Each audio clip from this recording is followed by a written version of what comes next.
Hati-hati dengan informasi.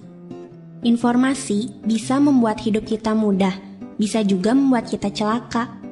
Ada orang yang masuk penjara gara-gara mentweet atau memposting status di media sosial. Tak jarang, permusuhan antar kelompok gara-gara informasi yang mengadu domba. Berita, fakta, prasangka, gosip, fitnah bercampur aduk. Kalau tak pandai memilah, bisa bahaya. Karena itu, tak heran Rasul bersabda, "Salamatul insan fi hifdzi lisan." Keselamatan seseorang tergantung pada menjaga lisan.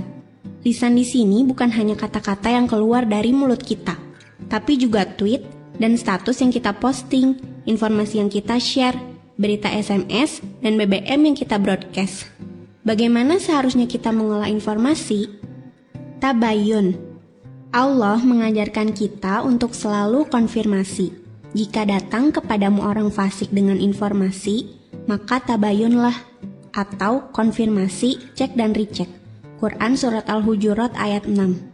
Kadang, kita menerima broadcast message tanpa pikir panjang, kita membroadcastnya lagi pada seluruh kontak kita, tanpa mengecek kebenarannya. Itulah sifat dasar kita, malas mengecek informasi. Karena itu, suatu informasi bisa menyebar begitu cepat tak terbendung. Konon, ketika kabar baik baru menyebar beberapa kilometer, kabar buruk sudah melesat mengelilingi bola dunia. Ketika sebuah informasi sudah menyebar, akan sulit membendungnya. Zon.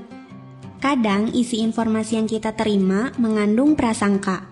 Jika kabar itu benar, maka itu gibah. Jika kabar itu salah, maka itu fitnah.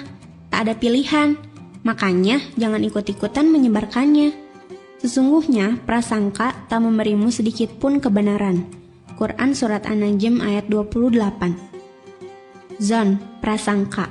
Dalam bahasa Inggris, prejudice, yang berasal dari kata pre yang artinya sebelum, judge adalah menghukum. Jadi, prasangka adalah menghukum orang sebelum kita tahu informasi yang lengkap. Bicara yang baik atau diam. Takwa itu seperti orang yang berjalan di antara duri-duri. Jadi selalu hati-hati agar tak terkena duri. Demikianlah sikap orang yang bertakwa terhadap informasi. Tak asal percaya dan berpikir 1000 kali sebelum menyebarkan.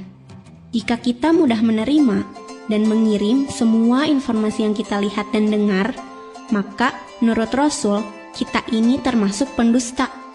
Cukuplah dikatakan pendusta orang yang menceritakan semua yang dia dengar.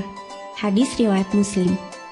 Sebelum men-share sebuah berita, tanyakan pada dirimu tentang beberapa hal berikut. 1. Apakah berita ini benar? Apakah saya sudah mengkonfirmasi kebenaran berita ini? 2.